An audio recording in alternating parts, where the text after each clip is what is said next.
የተወደዳችሁ የፈታ ቤተሰቦች የከበረ ሰላምታችን በእያላችሁበት ይድረሳችሁ። ለእናንተ የመጥናሉ መደመጥ ይገባቸዋል ያልናቸውን የሰዓቱን መረጃዎች እንደሚከተለው አሰናድተናል። በቅድሚያ አንኳር መረጃዎቹን በማስተዋወቅ እንጀምር። የኢትዮ ኤርትራ ሚዲያ ዘመቻ እንደቀጠለ ነው። በሆርን ሪቪው፣ በዘ ኢኮኖሚስት፣ በአገር ውስጥ ሚዲያዎች የቀጠለ የሚዲያው የመረጃ ጦርነት አሁን ደግሞ በሌላ አቅጣጫ ብቅ ብሏል። ኢሳያስና ጓዶቻቸው ገዢው ፓርቲ ብልጽግና ላይ አነጣጥረው በሌላ አቅጣጫ ተከስተዋል። ጥንቅራችን ይዞታል። በኢትዮ ኤርትራ ውጥረት በአስመራ ጥብቅ ውሳኔ መተላለፉ ተሰምቷል። ውሳኔው ከጦርነት ዝግጅት ጋር በተያያዘ የተላለፈ መሆኑም እየተነገረ ነው። ስጋት ያጫረው ነው ይታያል። ይህ የአስመራው ጥብቅ ውሳኔ ኤርትራ ለጦርነት እየተዘጋጀች መሆኗን ያመለከተ ነውም እየተባለ ነው። መረጃውን ይዘናል። በትላንትናው ዕለት ግብጽ ከገቡት የአሜሪካው ፕሬዝዳንት ዶናልድ ትራምፕ ጋር እንዲሁም ከፕሬዝዳንት አልሲሲ ሰሞነኛው ዛቻ ጋር በተያያዘ አንድ ጥብቅ መረጃ ተጋርቷል። የፕሬዝዳንት ትራምፕ የግብጽ ጉብኝት በኢትዮጵያ ላይ ምን ሊፈጥር ይችላል የሚለው ጉዳይ በዚሁ ዘገባ ምላሽ ተሰጥቶበታል። በሐማስና በእስራኤል መካከል በተደረገው ስምምነት የግብጽና አሜሪካን ግንኙነት በጠበቀበት በአሁኑ ሰዓት ግብጽ በኢትዮጵያ ላይ ጫና ለመፍጠር የፕሬዝዳንት ትራምፕን አጋጣሚ እንደምትጠቀምበት ተሰምቷል። ጥንቅራችን ይዞታል። በመቀሌ ትግራይ ኃይል አባላት ትላንት ከጠዋቱ 2 ሰዓት ተኩል ጀምረው የመብት ጥያቄ አንስተው በከተማዋ ዋና ዋና መንገዶች ሰላማዊ ሰልፍ ማካሄዳቸው መዘገቡ ይታወሳል። ከጊዜያዊ አስተዳደር ፕሬዝዳንቱ ጋር ለመገናኘት ሞክረው ሳይሳካ ሲቀር መንገዶች የዘጉት የትግራይ ኃይሎች በተወካያቸው አማካይነት ከባለስልጣናቱ ጋር ለንግግር መቀመጣቸው ታውቋል። በጉዳዩ የተሰማ ተጨማሪ መረጃ ይዘናል። የአዲስ አበባ ከተማ ከንቲባ አዳነች አቤቤ በመዲናዋ በዚህ ዓመት የምንጀምረው ምንም አይነት የኮሪደር ልማት የለም፣ ከዚያ ይልቅ የልማት የትኩረት አቅጣጫችን በሁለት መሰረታዊ ጉዳዮች ላይ ያተኩራል በማለትም የአስተዳደራቸውን የትኩረት አቅጣጫዎች ተናግረዋል። አጠር አድርገን ይዘነዋል። በአማራ ክልል ደቡብ ወሎ የተከሰተው አሳዛኝ ክስተት እያነጋገረ ነው። ይህንኑ አሳዛኝ ክስተት ተከትሎ በርካቶች ቁጣቸውን እየገለጹና ፍትህ እየጠየቁ ነው። ዝርዝር መረጃውን ከጥንቅራችን ይሰማሉ። እስከ ፍጻሜ አብራችሁን ቆዩ። የምንለቃቸው ለተከታታይ ዜናዎች እንዲደርሷችሁ ላይክ፣ ሼር፣ ሰብስክራይብ ማድረግ እንዳትረሱ።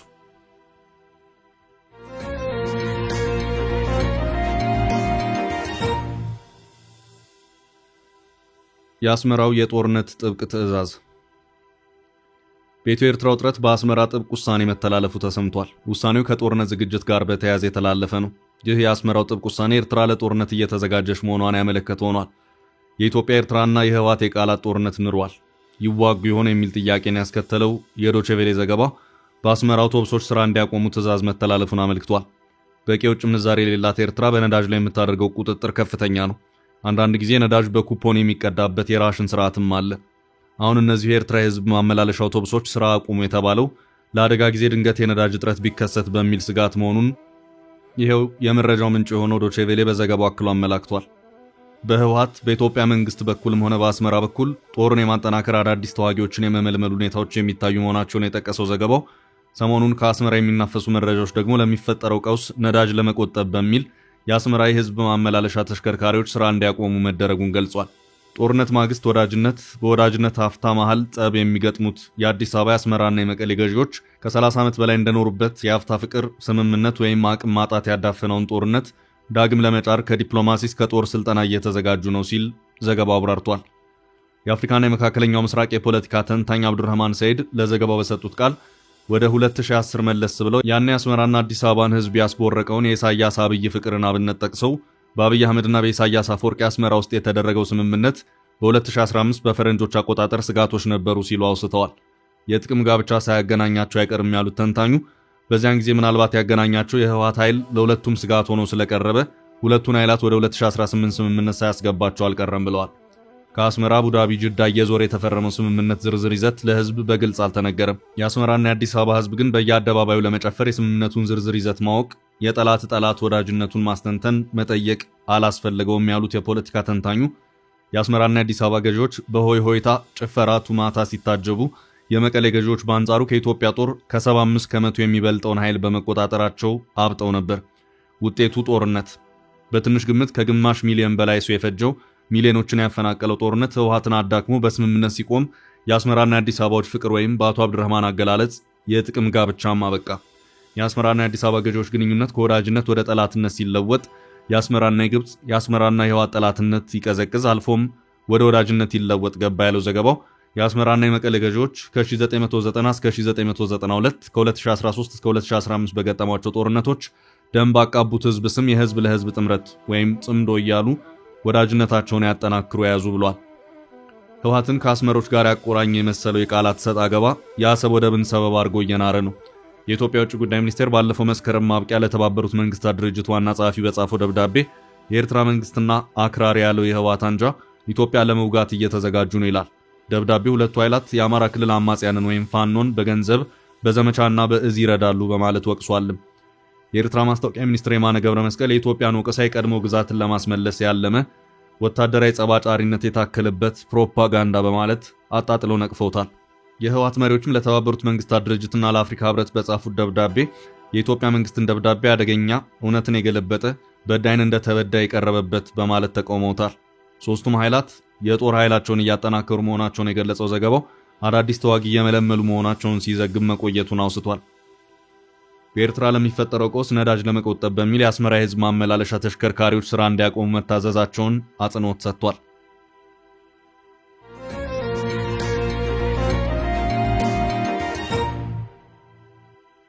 ወደ ቀጣይ መረጃ አለፍን።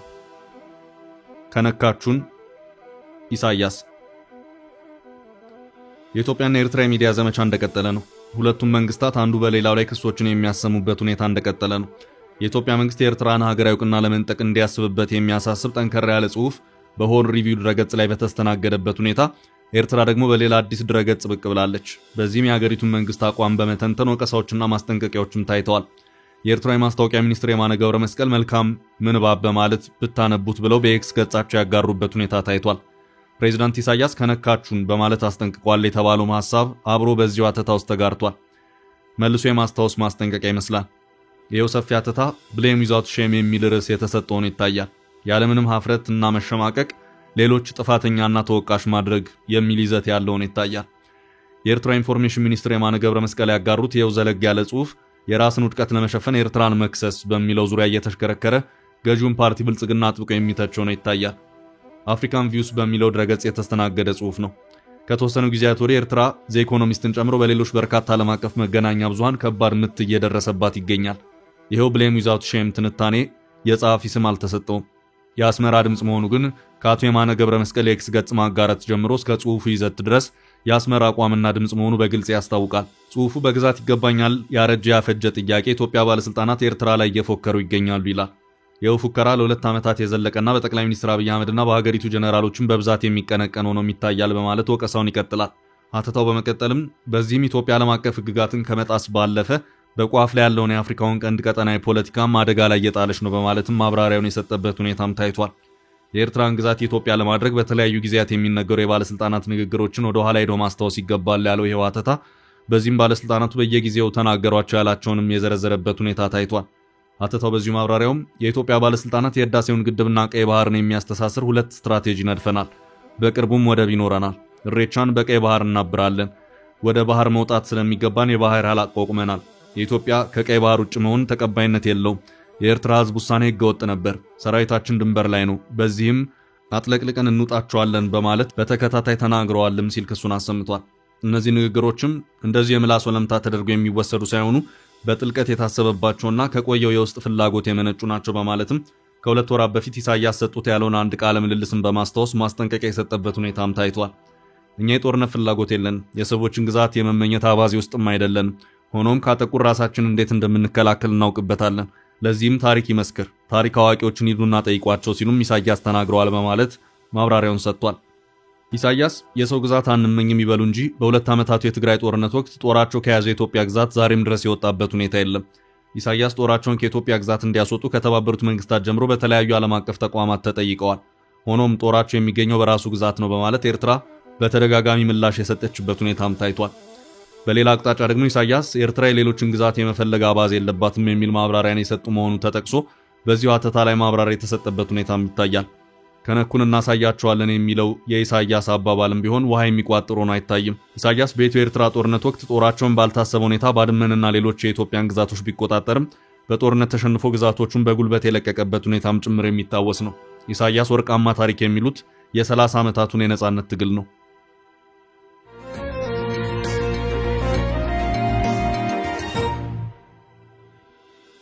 በቀጣይ መረጃ ትራምፕና ግብጽ በግድቡ። በትላንትናው ዕለት ግብጽ ከገቡት የአሜሪካው ፕሬዝዳንት ዶናልድ ትራምፕ ጋር እንዲሁም ከፕሬዝዳንት አልሲሲ ሰሞነኛው ዛቻ ጋር በተያያዘ አንድ ጥብቅ መረጃ ተጋርቷል። ዶናልድ ትራምፕ ከዚህ ቀደም ኢትዮጵያና ግብጽ በታላቁ የኢትዮጵያ ህዳሴ ግድብ ምክንያት የነበራቸውን ግጭት በማስቆም ሰላም ማምጣታቸውን መናገራቸው ይታወሳል። ትራምፕ በሰኔ ወር ላይ በማህበራዊ ሚዲያ ገጻቸው ላይ በስልጣን ዘመናቸው ጣልቃ በመግባት ካስቆሟቸው ግጭቶች መካከል በኢትዮጵያና በግብጽ መካከል የተካሄደውን በማለት ጠቅሰዋል። ኢትዮጵያና ግብጽ በህዳሴ ግድብ ምክንያት በመካከላቸው ውጥረት ቢነግስም ወደ ግጭት አልገቡም። ፕሬዝዳንቱ ኢትዮጵያና ግብጽ በግዙፍ ግድብ ምክንያት ግጭት ውስጥ እንደነበሩ ተናግረው ግድቡ በአስገራሚው የናይል ወንዝ ላይ ተጽዕኖ ያለው እንደሆነ ጠቅሰው ነበር። ትራምፕ በአዲስ አበባና በካይሮ መካከል ሰላም ማምጣታቸውን ቢያነሱም ፕሬዝዳንቱ የታላቁ ህዳሴ ግድብ ድርድርን በተመለከተ የነበራቸው ሚና በብዙ ኢትዮጵያውያን ዘንድ በበጎ አይታይም። ትራምፕ በ2013 ዓ.ም በመጀመሪያው የስልጣን ዘመናቸው ማጠናቀቂያ ወራት ላይ ግብጽ ግድቡን ልታፈነዳ ትችላለች የሚል ንግግር ማድረጋቸው ብዙዎችን አስቆጥቶ ነበር። ትራምፕ ግድቡን በአሜሪካ ገንዘብ የተሸፈነ ነው የሚል አወዛጋቢ መልእክት ሲያጋሩ መቆየታቸውም የሚታወስ ነው። በትላንትናው ዕለት ካይሮ የገቡት የአሜሪካው ፕሬዝዳንት ከግድቡና የአባይ ወንዝ ጋር እንዲሁም ከኢትዮጵያና ግብጽ ልዩነት ጋር በተያያዘ ስማቸው ዳግም መነጋገሪያ ሆኖ ተነስቷል። የፕሬዝዳንት ትራምፕ የግብጽ ጉብኝት በኢትዮጵያ ላይ ምን ሊፈጠር ይችላል በሚል በትላንትናው ዕለት ሰፊ ዘገባ ያስነበበው የስዊድኑ ኤክስፕረስ ጋዜጣ የኢትዮጵያ ህዳሴ ግድብ የተመረቀ ቢሆንም በዚህ ዙሪያ የተነሳው የአባይ ወንዝ ጦርነት ግን ገና አልተቋጨም ሲል አመልክቷል። በስዊድን አፕሳላ ዩኒቨርሲቲ የሰላምና ግጭት ጥናት ተመራማሪ የሆኑት ፕሮፌሰር አሾክ ስዌን ለዘገባው በሰጡት ሙያዊ ትንታኔ አንደኛው ጉዳይ ግድቡ የኃይል ማመንጫ እንጂ የውሃ አቅጣጫ የሚቀይር አለመሆኑን ጠቅሰው ኢትዮጵያ ምንም አይነት ውሃ ከወንዙ ላይ እንደማታስቀር አስረድተዋል። ሁለተኛው ጉዳይ ደግሞ ይህ ውሃ መቼና እንዴት ወደ ግብጽ ይሄዳል የሚለው ጥያቄ ውስጥ መግባቱን አስታውቀዋል።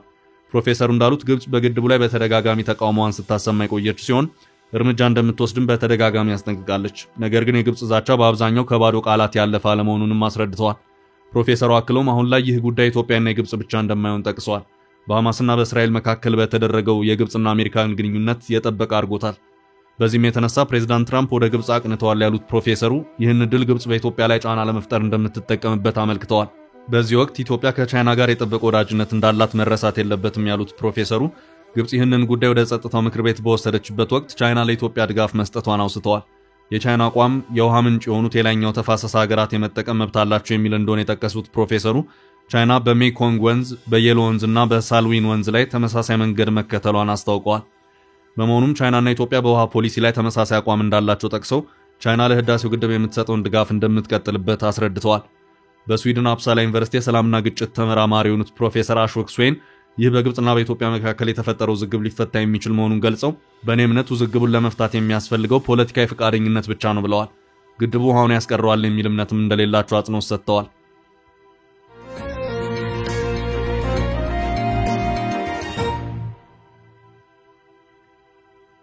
በቀጣይ ርዕሳችን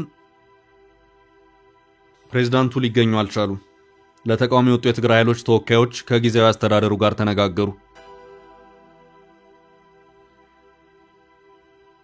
በመቀሌ ትግራይ ኃይል አባላት ትላንት ከጠዋቱ 2 ሰዓት ተኩል ጀምሮ የመብት ጥያቄ አንስተው በከተማዋ ዋና መንገዶች ሰላማዊ ሰልፍ ማካሄዳቸው መዘገቡ ይታወሳል።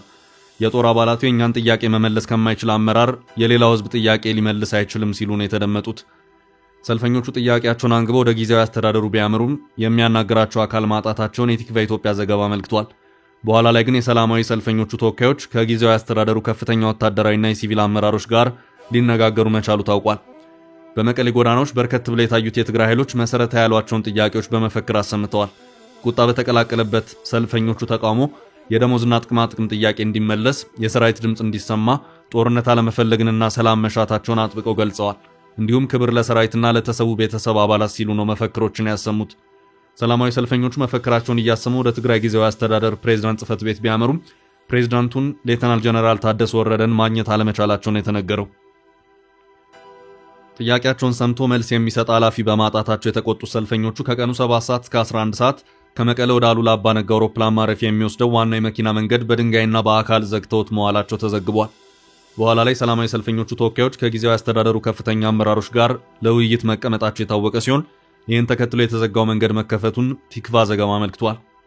በተጀመረው ውይይት የጊዜያዊ አስተዳደሩ ፕሬዝዳንት ታደሰ ወረደ መገኘታቸውና አለመገኘታቸውን ማረጋገጥ ግን አለመቻሉ ተገልጿል። በትላንትናው ዕለት በመቀሌ አደባባዮች እየተዘዋወረ ተቃውሞ ያሰማው አርሚ 22 የተባለ ወታደራዊ አደረጃጀት መሆኑ ተነግሮ ነበር። የሰራዊት አባላቱ በፕሪቶሪያ ስምምነት መሰረት አስፈላጊ በሆነው ሂደት ውስጥ አልፈውና መቋቋሚያ ገንዘብን አግኝቶ ወደ ማህበረሰቡ የመቀላቀል ፍላጎት እንዳላቸውም በሰልፉ አሳይተዋል። መልሶ ማደራጀቱና ወደ ማህበረሰብ የመቀላቀል ሂደት የሆነው ዲዲአር ለምን ቆመ የሚል ጥያቄም አንስተዋል። ህወሓት ያለውን ኃይል ወደ ማህበረሰቡ መልሶ ከመቀላቀል ይልቅ ታጥቆ እንዲቀጥል እንደሚፈልግ ከዛም ባለፈ አዳዲስ ኃይሎችን እያሰለጠነና እያስመረቀ እንደሚገኝ ይታወቃል።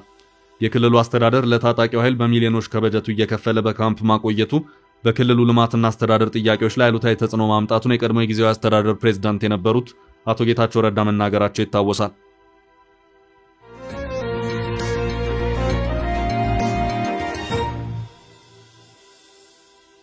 በቀጣይ መረጃ የሚጀመር የኮሪደር ልማት አይኖርም። ከንቲባ አዳነች በአዲስ አበባ ከተማ በዚህ ዓመት የሚጀመር አዲስ ኮሪደር ልማት አይኖርም ሲሉ የከተማይቱ ከንቲባ አዳነች አቤቤ ገለጹ።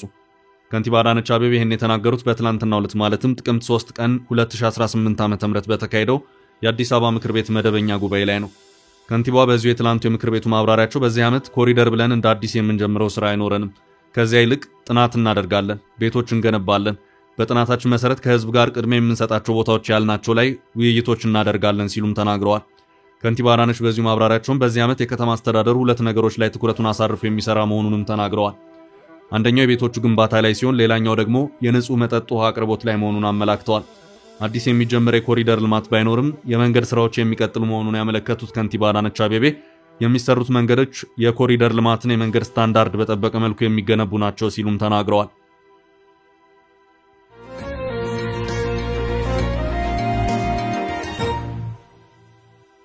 በመጨረሻ ርዕሳችን የደሴው አሳዛኝ ክስተት። በአማራ ክልል ደቡብ ወሎ የተከሰተው አሳዛኝ ክስተት እያነጋገረ ነው። ይህንኑ አሳዛኝ ክስተት ተከትሎ በርካቶች ቁጣቸውን እየገለጹና ፍትህ እየጠየቁ ነው። ተማሪ ሊዛ ደሳለ የተባለች ወጣት ሰሞኑን በደሴ ከተማ ያስገድዶ መድፈርና ግድያ ጥቃት ተፈጽሞባት መገኘቷ ተሰምቷል። መረጃዎች እንደሚያመለክቱት ወጣቷ መስከረም 27 ቀን 2018 ዓ.ም ስልኳን ለማሰራት በደሴ ከተማ ወደ ፒያሳ በወጣችበት አልተመለሰችም። ይህን ተከትሎ ፍለጋ ሲደረግ ግን ተደፍራና ተገድላ ተገኝታለች የተባለ ሲሆን ፍትህ ለተማሪ ሊዛ የሚል ጥያቄዎች ኢንተርኔቱን አጨናንቀውታል። ወጣቷ የወሎ ዩኒቨርሲቲ ተማሪ ናት የሚሉ መረጃዎች መሰራጨታቸውን ተከትሎ አንድ የሀገር ውስጥ ዘጋቢ ምላሽ የጠየቃቸው ዩኒቨርሲቲው አካል ጉዳዩን አጣርተው በሰጡት ምላሽ የተማሪዎች አገልግሎት ጋር ደውዬ ነበር፣ እንዲህ አይነት ነገር እኛ አልተከሰተም፣ ተከሰተ የሚባለውም ከወይዘሮ ስህን ኮሌጅ ነው እንዳሏቸው ገልጸዋል። እኚሁ የዩኒቨርሲቲው አካል የደሴ ካምፓስ ተማሪ አይደለችም፣ የወይዘሮ ስህን ኮሌጅ ተማሪ ናት፣ የእኛ ተማሪ አለመሆኗን አሁን ከተማሪ አገልግሎት ደውዬ አጣርቻለሁ ሲሉም አክለዋል። ዩኒቨርሲቲው በማህበራዊ ሚዲያ ስሙ በሐሰት መነሳቱን ገልጾ ይህን ባደረጉት ላይ ተጠያቂነት እንደሚከተል ገልጿል። በሊዛ ደሳለ ሞት ማዘኑንም ገልጾ ለወራጅ ዘመዶች መጽናናትን ተመኝቷል። ዘገባው የተማሪዋን ቤተሰቦች ለማግኘት ያደረገው ጥረት ባይሳካለትም ከቆቦ ከተማ ነዋሪዎች ባደረገው ማጣራት ግን ተማሪ ሊዛ ደሳለ በሰሜን ወሎ ዞን የራያ ቆቦ ወረዳ ቆቦ ከተማ ታዳጊ መሆኗን ለማወቅ ተችሏል። የደሴ ከተማ ፖሊስ እስካሁን በጉዳዩ ላይ ያለው ነገር የለም። ክስተቱን በተመለከተ እስካሁን ከፖሊስ የተሰጠ ማብራሪያ ባለመኖሩ የተማሪዋ ቤተሰቦችና ጓደኞች ፍትህ እየጠየቁ ይገኛሉ። ውድ ቤተሰቦቻችን ለዛሬ ያዝንላችሁን ርዕሰ ጉዳዮች እዚህ ላይ ቋጨን። ላይክ፣ ሼር እና ኮሜንት በማድረግ ለቻናላችን ድጋፋችሁን መግለጽ እንዳትዘነጉ እያልን ከሌሎች መረጃዎች ጋር ደግመን እስክንገናኝ ቸር ያሰማን ስንል ተሰናበትን።